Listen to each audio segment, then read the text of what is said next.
She missed her bus, lost everything, and knocked on a stranger's door, only to discover he was the father of her child and her high school crush. The bus exhaled thick fumes as it pulled away from the small roadside station, its taillights blinking, red through the early gray of a cold January morning. Emily's breath caught in her throat, her paper cup of hot coffee trembling in her hand. She could still feel the warmth of her son's small palm in hers, only moments ago, and now the emptiness of that hand felt like a knife. "Jake," she called out, but the words barely left her lips before she realized the truth. The bus was moving, gaining speed, and her son was on it. "Wait! Stop!" she cried, sprinting after the bus. Her boots skidded against the slush-covered pavement. The coffee spilled down her coat, forgotten. She waved her arms, screaming louder. "My son is on the bus! Stop!" But the driver either didn't hear or didn't care. The bus rolled onto the main road and disappeared around the bend, leaving nothing but exhaust and the sharp sting of panic in her chest. She stopped running, chest heaving, heart threatening to split open from the inside. Tears welled in her eyes, hot against the freezing wind. She clutched her coat tightly and turned in circles, disoriented. Her phone, dead. Her wallet inside the duffel bag, now en route to another city. All she had were 8 crumpled dollars in her coat pocket and a child-sized glove she hadn't realized Jake had dropped until now. Then, "Mom!" a familiar voice called. Her heart surged as she turned. There he was, standing by the vending machines near the cafe's side wall, shivering, confused, but safe. Jake. She ran to him, dropping to her knees and gathering him into her arms as if trying to absorb him back into her own body. "I thought I lost you," she whispered into his hair. "I was looking for you. You said you'd be right back." "I know, baby, I know. I'm so sorry." She kissed his cheeks again and again, until the sting of almost losing him gave way to something steadier. Urgency. They were stranded. The bus was gone. Her bag, her ID, her clothes, her son's medications, all gone with it. She had no contact number memorized, no one to call, nowhere to go. And they were standing in the middle of a nowhere town with gray skies, snow-dusted sidewalks, and the distant hum of trucks passing on the highway. Jake's lips were starting to turn pale. They couldn't stay here. Emily stood up and looked around. Her eyes caught a street sign half covered in ice and another farther down the road pointing to what looked like a residential area. Trees, gates, rooftops in the distance. She squeezed Jake's hand. "Let's walk that way. Maybe we'll find someplace warm." He nodded, trusting her completely. Always trusting. They walked for what felt like forever, Jake dragging slightly behind her, his small feet crunching through salt and gravel. The landscape began to shift. Neat rows of hedges, stone fences, and a high iron gate marked Cotton Hills Private Community. Expensive, exclusive, the kind of place she never belonged in. But desperate times didn't allow for pride. The gate was locked electronically. A keypad blinked red. She walked along the edge of the property until she found a part of the fence low enough to climb. Glancing both ways and whispering an apology into the wind, she helped Jake over first, then scrambled after him, landing hard on the snowy grass. Her knees stung, but she didn't stop. The houses here were massive, colonial-style mansions with long driveways, perfectly trimmed lawns, and lantern lights glowing even in the morning dimness. She picked the closest one. White stone, tall windows, soft golden light inside, and walked up the steps. Her hand trembled as she knocked. Jake stood close beside her, clinging to her coat. She prayed someone kind would answer, someone human. The door opened slowly, revealing a man in a pale sweater and gray joggers, his dark hair tousled as if he'd just gotten out of bed. And then, Emily's heart stopped. It was him, Zach Weston, the boy she had loved her entire senior year, the boy she'd kissed under starlight at prom, the boy who'd vanished into a life of success and silence while she raised their son alone. Only he didn't know. Not yet.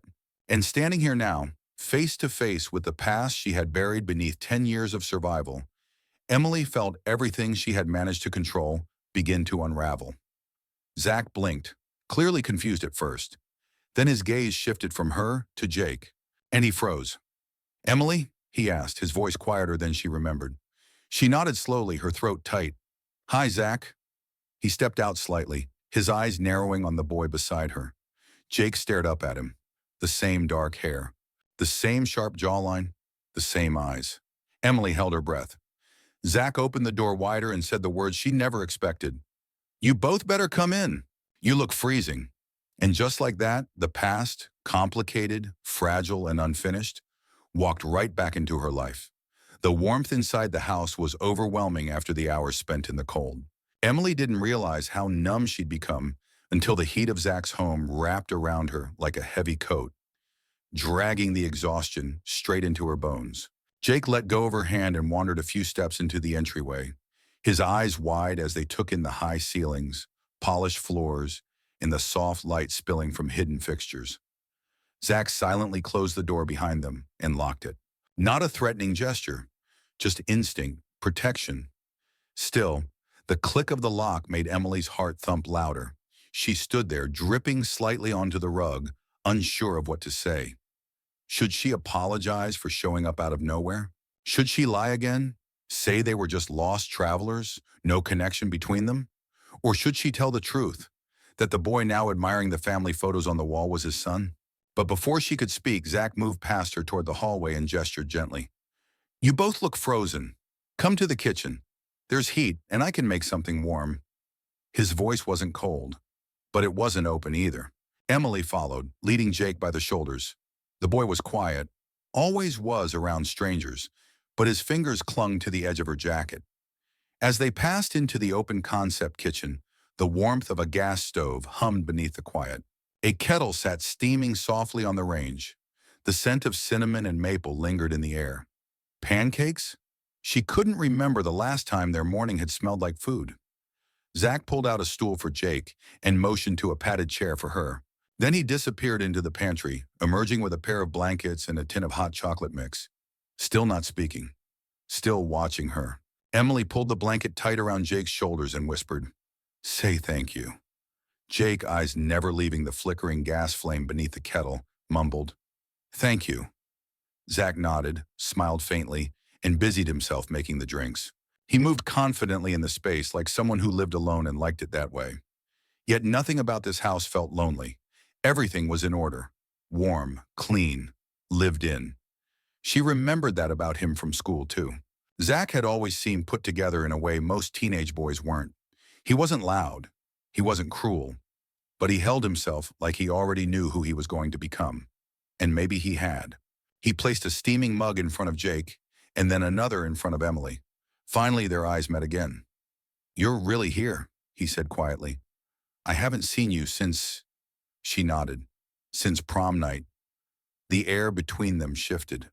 She felt it as if the floor tilted. He didn't flinch, just lowered himself onto the bar stool across from her and folded his hands together. "I heard you moved away not long after graduation." "I did," she said. "Had to." His eyes moved again to Jake. The boy was sipping the hot chocolate now, his small fingers wrapped tightly around the mug.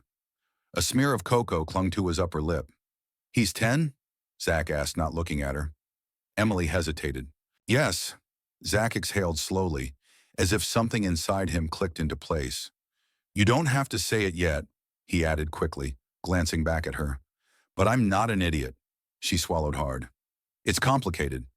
He gave a dry chuckle. "It usually is." For a moment, the silence stretched out, heavy with what wasn't being said. Then Jake piped up quietly, looking at a photo on the wall. "Is that your house?" Zach turned. "Yeah, I designed it a few years ago." "You're an architect?" Zach smiled. "Sort of. Real estate development. But yeah, I like building things." Jake nodded, clearly impressed. "It looks like a castle." Zach's smile deepened, softer this time. "Thanks, buddy." Emily watched them and felt a twist in her chest, something between joy and fear. Because even without a DNA test, even without any confession, the connection was starting. Jake felt it. Zach felt it. And she had been carrying this truth for so long, it had shaped her. She stood up suddenly. "I shouldn't have come," she said, reaching for her son's hand. Zach rose too, not angry, just firm. "You're not leaving tonight. It's below freezing out there. And I saw your hands shaking. Emily, whatever happened, whatever you're running from, I'm not going to throw you out in the middle of winter with a child. She looked at him. Really looked. I don't want to pull you into something dark, she whispered. Too late, he said softly. You already knocked on my door. Jake was watching them now, confused. His eyes shifted from Zach to his mother. Mom, can we stay just one night? Please. Emily felt her defenses crumble. She nodded. Okay, just one night. Zach gave her a quiet look, something unreadable passing behind his eyes. Stay as long as you need, as he said. She didn't know it yet, but that night would be the first of many. Not just a stop on a runaway road, but the beginning of everything she thought she'd lost. Emily lay awake long after the house had gone still. The guest room was warm, far too warm for someone who had grown used to sleeping half-frozen in bus terminals and roadside motels. It made her uneasy. Softness wasn't something she trusted anymore. Comfort meant vulnerability. Comfort meant letting your guard down, and that had never ended well. Jake slept soundly beside her, curled into the plush guest bed like he belonged in it. His small chest rose and fell with calm rhythm, one hand still clutching the edge of the fuzzy throw blanket Zach had offered earlier. It was patterned with stars. She watched him, her heart heavy. He looked so much like Zach, more than she had allowed herself to admit before tonight. The same thick, dark lashes, the same serious, contemplative look when he was quiet, the same stubborn tilt of the mouth when he didn't want to answer a question. She used to think Jake had her eyes, but even those under the right light turned a deep hazel she now realized weren't hers at all. She closed her eyes for a moment, pressing her fingertips into them until stars sparked behind her lids. Maybe she should have told Zach everything right away, or maybe she should have walked past that gate and kept wandering. But the truth was, when the bus drove away, it wasn't just panic that had set her in motion. It was instinct. And instinct had led her to the only person in the world who had ever made her feel like she could be more than survival. She opened her eyes and turned toward the window. Snow had started falling again, dusting the world outside in silence. Streetlights cast a soft glow onto the lawn. It looked peaceful, like something out of a dream she didn't believe in anymore. Her phone, finally charged, sat beside the lamp. 3 messages from a number she'd hoped never to see again. Where the hell are you? You can't hide from me. He's mine. She deleted them quickly, bile rising in her throat. Jared. Just the name made her stomach turn. It wasn't just the threats, the anger, the possessiveness. It was what he represented. The years she'd spent pretending, hiding, trying to build a life out of fear. He had never been Jake's father, not really, but he had believed it. And she had let him, because it was easier than admitting the truth, because she didn't know how to track down the boy from high school who had vanished into wealth and power. Until now. A quiet knock pulled her from the spiral. Emily? Zach's voice hushed. She slipped out of bed carefully, not waking Jake, and padded to the door. She opened it just a few inches. He stood in the hallway in sweatpants and a plain black t-shirt, holding 2 mugs of something steaming. I couldn't sleep, he said. Thought maybe you couldn't either. She hesitated, then stepped out and followed him down the hall. They settled in the living room by the fireplace, where embers still glowed from earlier. He handed her a mug. Chamomile tea, he said. Old habit. Helps sometimes. Thanks, she murmured, wrapping her hands around it like a shield. They sat in silence for a while. Just the crackle of the fire and the quiet hum of a house used to being still. You don't have to tell me everything, he said eventually, not looking at her. But I'd like to know what happened. I'd like to understand how you ended up here. Tonight. With him. She stared into her cup, the words building behind her teeth. I was 18, she said slowly. We just graduated. And that night at prom, you remember. He nodded once. You left for college the next week, and I never heard from you again. I moved, quickly. My parents divorced that summer. It was chaos. I didn't know where to find you, she said. And by the time I knew, I was already pregnant. He turned to her fully now, expression unreadable. I wanted to tell you, so many times, but I didn't know what you'd say, what you'd do. I wasn't sure if you'd believe me. I wasn't even sure I could prove it. You could have called, he said, voice low. I was scared. And then Jared came along. He offered stability. I was a single mom with no money and no clue what I was doing. I convinced myself it was better for Jake to have someone, even if it wasn't right. Zach's jaw tightened. And did Jared hurt you? she hesitated. Not with fists, but yes. He made sure I was afraid to leave. Afraid of what he'd do if I took Jake, so I stayed. Until I couldn't anymore. He sat back, exhaling like he'd been holding his breath through all of it. I knew, he said softly. The moment I saw him, I just knew. She blinked. You did? Zach nodded. It's like looking in a mirror I don't remember building. Her eyes burned and she quickly wiped away a tear. I never meant to drop this on you, she whispered. The bus left, and I panicked, and somehow I ended up at your door. I swear I wasn't trying to bring chaos into your life. Zach reached over and placed his hand gently on hers. Emily, maybe my life needed a little chaos. She looked at him, startled by the softness in his voice. I built this house with no one in it. I come home every night to silence. And now, there's a kid sleeping in my guest room who laughed at my dumb jokes, and a woman sitting by my fire who's been carrying the weight of a decade on her own shoulders. She covered her mouth with one hand, fighting the wave of emotion that swelled in her. I don't know what this means, he continued, or what happens next, but I know you're not alone anymore, and neither is he. She nodded, unable to speak. Outside, the snow continued to fall. Inside, for the first time in 10 years, Emily didn't feel like she was surviving. She felt like maybe, just maybe, she was starting to live. Morning came in shades of pale gold filtering through the guest room window. Emily woke slowly, the scent of freshly brewed coffee drifting under the door like an invitation she hadn't expected.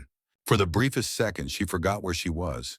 Then Jake stirred beside her, his soft breath warm on her arm. His dark lashes flickered, and his eyes opened slowly, blinking into the new day. Are we still here? He asked in a whisper. Emily nodded. Yeah, we are. He smiled slightly, his face still sleepy, and stretched like a cat under the covers. She ran her fingers gently through his thick, dark hair, a routine she had performed every morning of his life.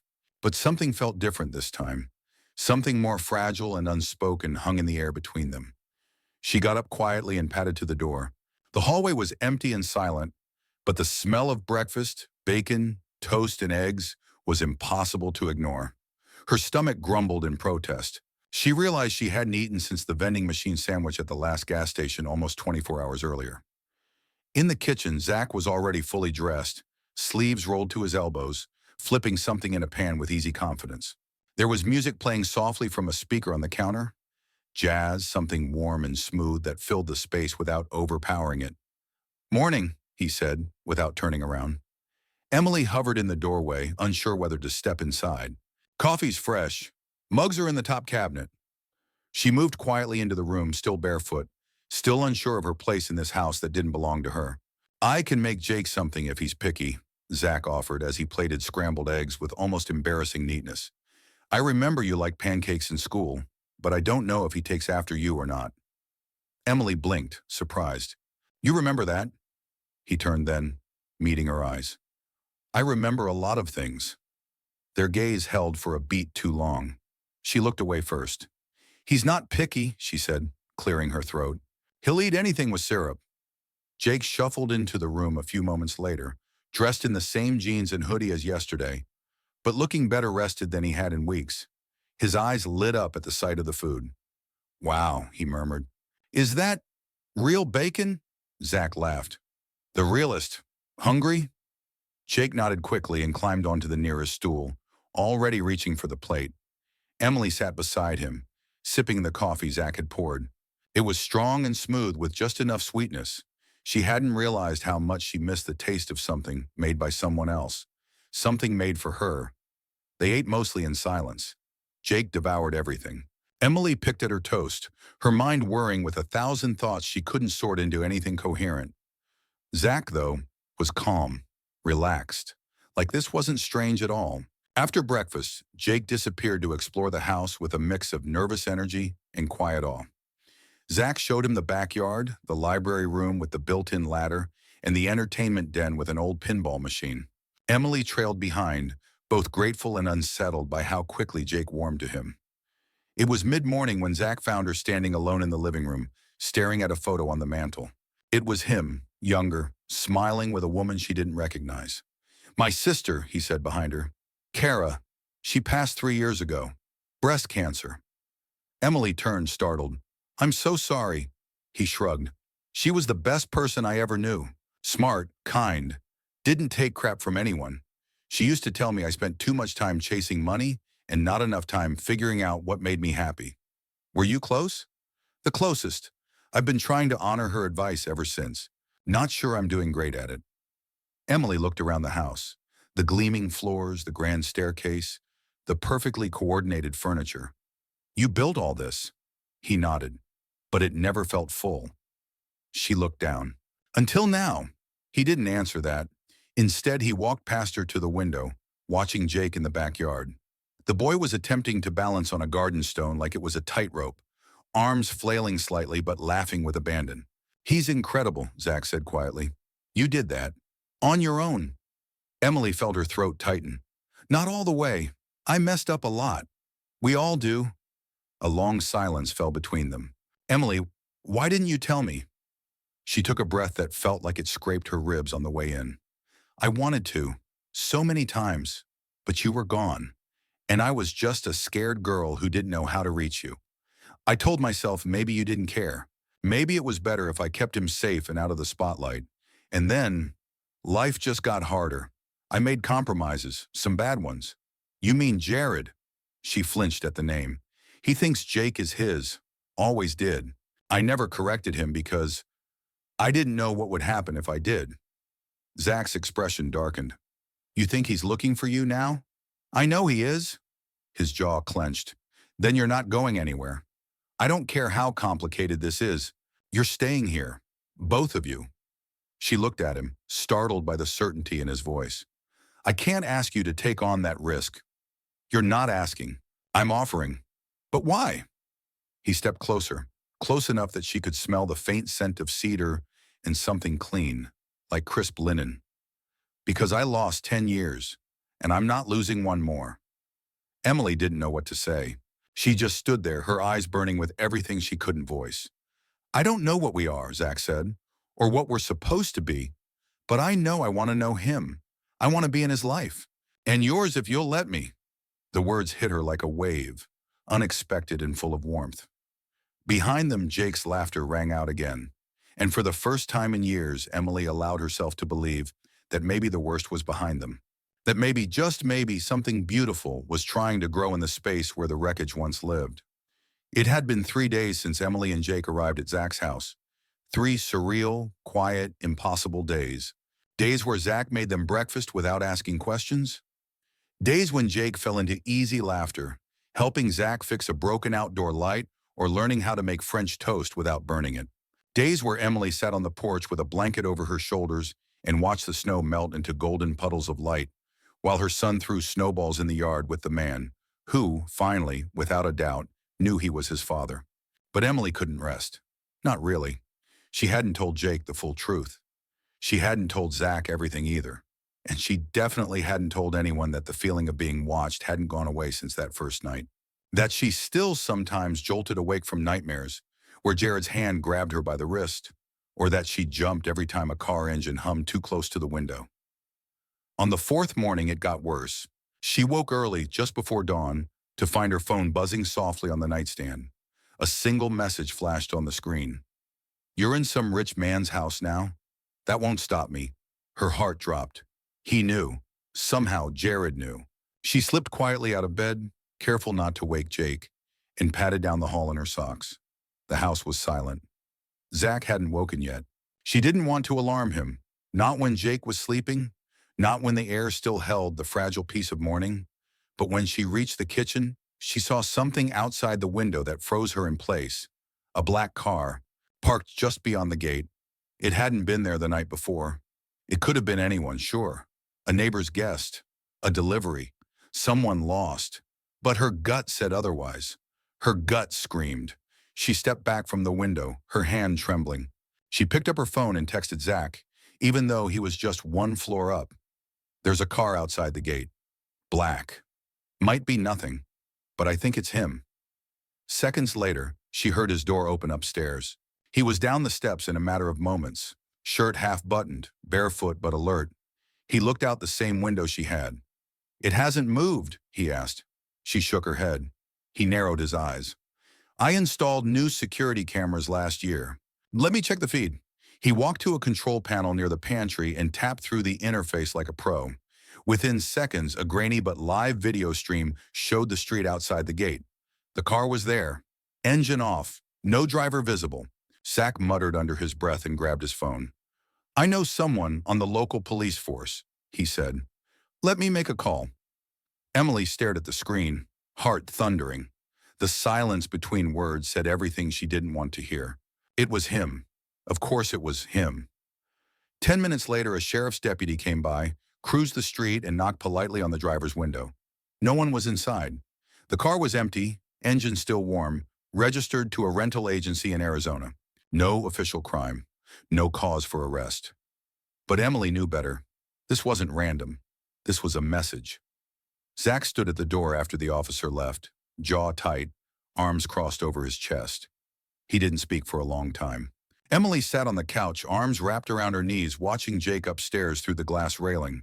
He was building something with toy blocks, completely unaware of the shadow creeping into their life again. Finally, Zach turned and walked over to her. We're not waiting for him to get bold, he said. I'm calling a lawyer, and I'm installing double security.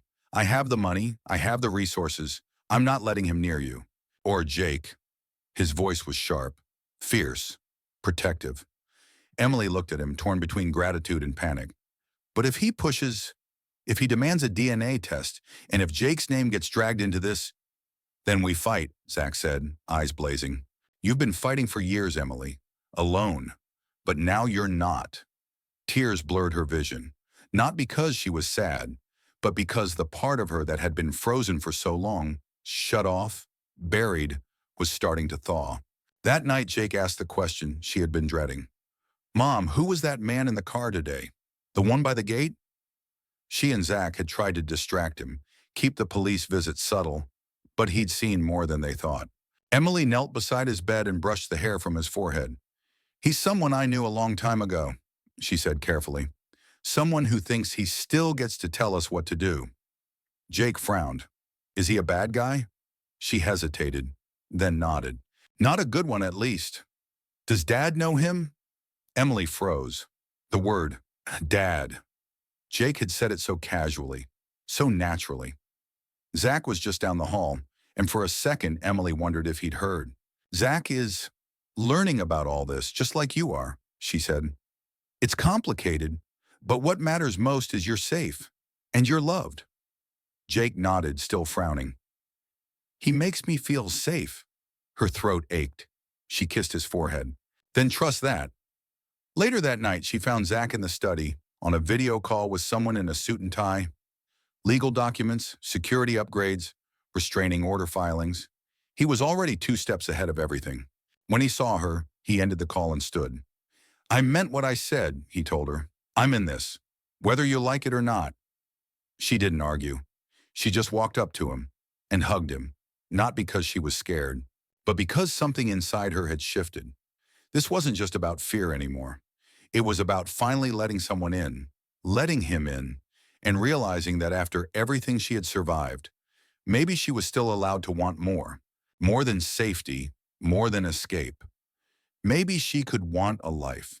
The day after the black car appeared, the skies turned gray again, and the cold returned with sharp teeth. The threat hadn't gone away. It had just hidden itself behind shadows. But now the shadows felt closer. Emily couldn't shake the feeling of being followed, even when she was safe behind Zach's reinforced gates and motion-activated lights. Even when Zach assured her, repeatedly, that they were protected. Still, her body had learned to flinch. Her nerves had memorized the shape of fear. That afternoon, she found herself watching Jake from the kitchen window. He was outside with Zach, bundled in his favorite hoodie and jacket, his cheeks red from the cold, his laugh echoing across the lawn. They were building a crooked snowman together, Zach trying to lift the top half into place, Jake giving instructions with the authority of a tiny general. He called him Dad again. And Zach didn't flinch, didn't correct him, just smiled and ruffled his hair. Emily's chest swelled and cracked all at once. She leaned her forehead against the cold glass. How had she survived 10 years without this? Not just the warmth of safety, but the gentleness of being seen, of being wanted, even with her past, even with the danger hanging over her head like a thundercloud. By the time they came inside, tracking snow through the mudroom, Zach's phone buzzed. He glanced down and froze. Emily, drying Jake's gloves by the radiator, noticed his stillness immediately. "What is it?" she asked. He didn't speak, just walked into the living room and held the phone out to her. It was a text. No contact name, just a number. "You think a mansion keeps her safe?" "Cute. We're not done." Her blood turned to ice. She stared at the words, then up at Zach. "It's him," she said. "It has to be." "I've already traced the number," he replied. "Private burner. But I know a cyber forensics guy. We'll track the location soon." She let out a shaky breath. "He won't stop. Not unless—" "Unless what?" She hesitated. Her voice dropped. "Unless I give him what he wants." Zach's eyes narrowed. "Which is?" "Control. Me. Jake. He doesn't care about being a father. He just wants to own us. He wants to remind me that he can take whatever he wants because I'm the one who let him think Jake was his." "You didn't let him. You did what you had to survive." "That doesn't change the damage." Zach took a step closer, his jaw tight. "Emily, listen to me. You are not alone in this anymore. He doesn't get to scare you. He doesn't get to rewrite your story." "But he already has," she whispered. "He's been in the background of my life for so long. I don't even remember what it feels like to not be afraid." Zach reached out and took her face gently in his hands. His thumbs brushed the tears she hadn't realized were falling. "Then let me remind you," he said softly. He kissed her. It wasn't the desperate kind of kiss that tried to solve everything. It wasn't rough or urgent or misplaced. It was grounding. It was real. And it was enough to crack the shell she had wrapped around her heart for a decade. When they pulled apart, she stayed in his arms, forehead against his chest, and whispered, "I should have told you sooner. About everything. You're telling me now," he said. "That's all that matters." Later that evening, Jake sat curled on the couch in front of the fireplace, watching cartoons with the ease of someone who no longer felt like he had to look over his shoulder. Emily sat beside him, stroking his hair, while Zach reviewed documents with a security firm over the phone. There was a sense of rhythm now, of something domestic trying to grow in the space between chaos. But peace has a way of inviting interruption. At midnight, there was a knock at the front door. 3 sharp raps. Emily shot up, heart in her throat. Zach was already moving, his hand instinctively brushing the drawer beside the entryway where he kept his registered firearm. Just in case. He approached the door slowly, checked the camera screen. A man in a cheap coat stood at the doorstep. Early 30s, greasy hair, eyes that didn't blink. Emily saw the image from over his shoulder and nearly collapsed. Jared. He had found them. Her skin crawled. Zach pressed the intercom button, voice low and calm. "You're trespassing on private property. Leave now or I'll call the police." Jared smiled into the camera, slow and smug. "Don't need to cause trouble," he said, his voice distorted but unmistakable. "Just came to get what's mine." Zach's eyes turned to steel. "You don't have anything here," he said. Then Jared looked up directly into the lens. "I guess we'll let the courts decide that." Emily couldn't breathe. Zach picked up the phone. Called the police. In the meantime, he told Emily to stay upstairs with Jake, who had thankfully slept through the entire exchange. The police arrived quickly.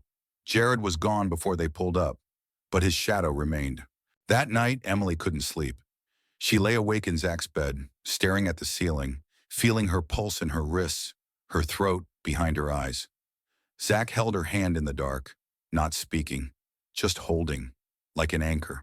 In the silence, she whispered, "He won't stop." Zach replied without hesitation, "Then neither will I." And somehow, even with her heart still racing, she believed him. The morning after Jared showed up at Zach's door, the atmosphere in the house had shifted. It wasn't fear anymore. Not the trembling, paralyzing kind Emily had lived with for years. No, it was something heavier, denser, a sharpened awareness, as though every sound, every creak of the floor or flash of motion outside the window carried a question. Is this the moment everything collapses? Emily had been in survival mode so long that even now, with Zach beside her and Jake safe in the guest room, she couldn't let herself believe it was over. Jared had found them once. He would do it again, and he'd be smarter about it next time. Zach had doubled the security measures on the house. There were new locks, additional motion sensors, cameras now placed in blind spots around the property. He had even hired private security, discreet men in unmarked cars who took shifts watching the neighborhood from a distance. Jake, thankfully, still didn't know the full extent of what was happening. He asked why he wasn't allowed to play outside that week, and Emily had told him the weather was too cold. He seemed content enough building pillow forts and playing board games with Zach in the den, unaware of the quiet war waging beneath the surface. But Emily knew, and she was tired of being afraid. That night, as snow fell in lazy spirals outside the tall windows, she found herself standing in the hallway just outside Zach's office. He was on a call, low tones, tense words, and she waited until he hung up before stepping inside. He looked up from his desk, tired but alert. "You okay?" She nodded, then sat down across from him, wringing her hands. "I've been thinking." "About?" "Jared." His expression darkened. "I've been thinking," she continued, "that I can't keep running from him, that if we keep reacting, he stays in control. I want to do something different, something that puts an end to this." Zach leaned back in his chair, studying her. "What are you thinking?" She hesitated, then said, "We press charges." He blinked. "Emily, we don't have evidence." "I do," she interrupted. "I kept screenshots of every message. I have voicemails from the times he threatened me. I never played them for you because I didn't want to relive it, but I will, if it means protecting Jake." Zach leaned forward slowly, as if absorbing the full weight of what she was saying. "You want to fight him in court? I want to finish this. No more hiding. No more pretending he might change. I want it in writing that he has no right to be near us again." Zach was silent for a moment. Then he nodded. "Then that's exactly what we'll do." He called his attorney the next morning. They spent the day gathering every shred of evidence Emily had. Every threatening voicemail, every message, every photo, every piece of correspondence she had been too afraid to show anyone before. It was painful. She sat at the kitchen table with Zach beside her and relived every moment of abuse, manipulation, and fear she had endured. Her hands trembled. Her voice cracked. At one point, she had to excuse herself to throw up in the bathroom, but she did it. When the lawyer left that evening, documents in hand and a plan in motion, Emily sat in the living room with a blanket wrapped around her shoulders and felt something she hadn't felt in years. Power. That same night, as the snow turned to ice outside, Jake woke with a nightmare. Emily ran into his room and held him while he cried, whispering reassurances into his hair. He clung to her shirt, sobbing. "Someone was trying to take me away from you," he said, "and you couldn't stop them." She felt her throat close. Zach entered quietly, crouching on the other side of the bed. "Hey," he said softly, "no one's going to take you anywhere, Jake. You know why?" Jake sniffled. "Why?" "Because your mom is the bravest person I've ever met, and I'm here too now. That means two people who love you are standing guard. Always." Jake's eyes searched his face for a moment. "You mean like a family?" Zach nodded. "Yeah, kid. Just like a family." Jake didn't say anything else, just slowly curled back into the pillows, still holding Emily's hand as his eyes drifted shut again. When they left the room, Emily stood in the hallway and looked at Zach. "You really mean that?" He turned to her. "Of course I do. No second thoughts? Even after everything?" Zach stepped closer. "Emily, the only second thought I have is why I ever let you disappear from my life after that night 10 years ago." She looked down, lips trembling. He gently tilted her chin up. "We have a son," he said. "A son who thinks the world of you. And I do too. I'm not going anywhere. Even if Jared comes back, even if we go to court, even if the entire world turns upside down, I choose you." She closed the distance between them and kissed him. It was different this time. Not tentative, not cautious, but whole, honest. Later that night, long after everyone had gone to bed, Zach sat in the dark living room with only the soft tick of the grandfather clock filling the silence. He held his phone in one hand, staring at a photo of Jake asleep, his arm wrapped around a stuffed dinosaur. Zach's eyes welled. It hit him then, not just the enormity of fatherhood, but of having almost missed it. 10 years, 10 birthdays, 10 years of scraped knees, first words, nightmares, and little questions about the universe he hadn't been there to answer. But now he was here. Now he would fight, whatever came next. The court hearing was scheduled for a Friday morning. It had taken weeks of paperwork, preparation, and a protective order granted by the judge based on Emily's history with Jared and the increasingly threatening messages. Still, she wasn't naive. Restraining orders were only as strong as the man they were meant to restrain. And Jared? Jared had never cared about rules. The morning of the hearing, the house was silent. Even Jake, usually so full of questions and morning energy, sensed the weight in the air.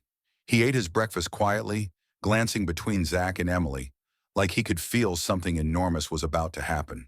Emily wore a simple navy dress, one she'd borrowed from Zach's closet of formal wear, left behind by a friend's wife. Her hands shook as she pulled her coat on by the front door. Zach appeared a second later in a tailored charcoal suit, his expression calm, composed, but his eyes sharp with purpose. Jake stepped forward before they left, still in his pajamas. "Are you going to be gone all day?" he asked, rubbing one eye. Emily crouched in front of him. "Just for a few hours, sweetheart." "Is it about the man who scared you?" She froze. Zach stepped in gently. "It's about making sure he can't scare us again. Ever." Jake nodded slowly. "Okay, I'll take care of my dinosaur while you're gone." Emily hugged him tightly, then pulled back and said, "I love you." "I know," Jake replied confidently. The courtroom wasn't what she expected. It was quiet, cold, too bright. The judge was a tired-looking woman in her 60s, sharp eyes hidden behind glasses. Jared sat across the aisle, clean-shaven, in a pressed jacket, playing the role of the concerned ex-partner.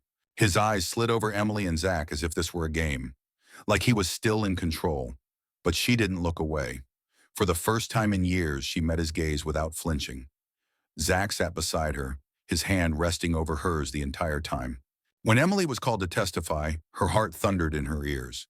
She walked slowly to the stand, sat, swore in, and began. She told the truth, all of it, about how Jared had entered her life when she was 19, how he had offered security but slowly eroded her confidence, her identity, her freedom, how he'd twisted things, emotionally, mentally, how he'd called her property, how she'd tried to leave more than once, and each time he'd reminded her what he was capable of. She described how, when she got pregnant, she was too afraid to tell Zach the truth, and how Jared had never once questioned whether Jake was his because it gave him leverage, a reason to control her, a way to own her future. She didn't cry. Not once. She didn't tremble either. She spoke clearly, honestly. Her voice didn't rise or crack. It carried weight. It carried years. When she stepped down, Zach stood next. He was calm, but fierce. He spoke of the threats.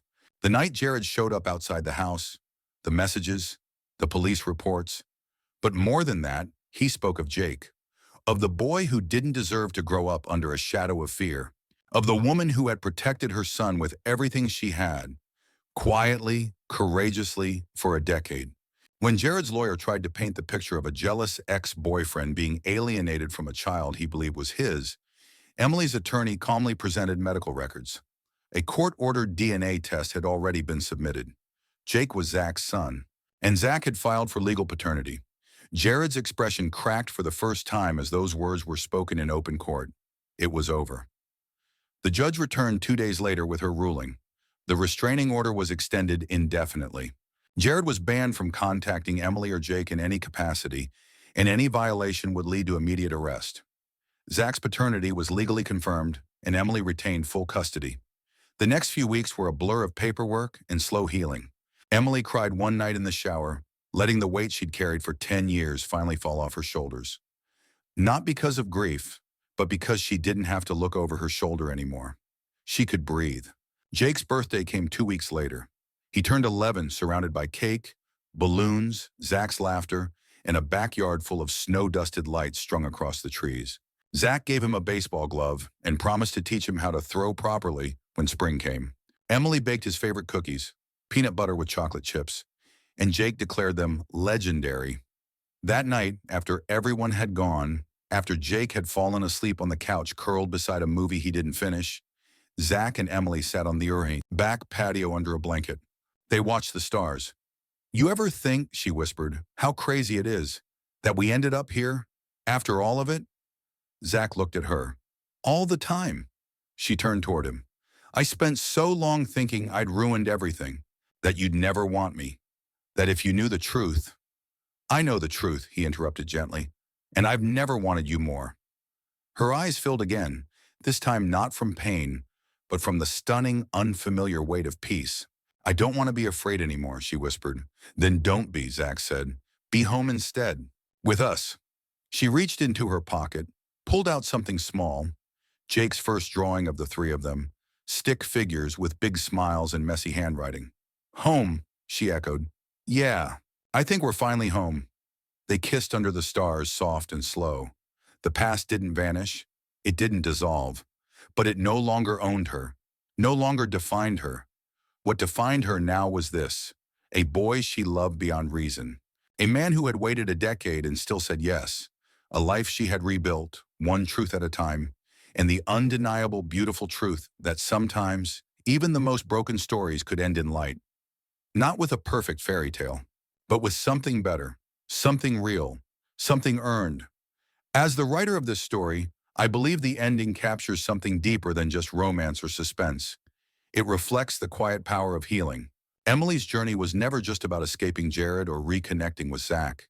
It was about reclaiming her voice after years of silence, shame, and fear. Zach's transformation from a distant memory into a protector and father speaks to the idea that love doesn't always arrive when it should, but it can still arrive in time. And Jake, the heart of the story, is the bridge between two wounded adults rediscovering hope. This wasn't meant to be a fairy tale. It was meant to be earned. Raw, vulnerable, real. The kind of story where scars remain, but they no longer define the future. The kind of ending where the characters aren't perfect, but they choose each other anyway. And that choice, made freely and fiercely, is what gives this story its final, quiet strength.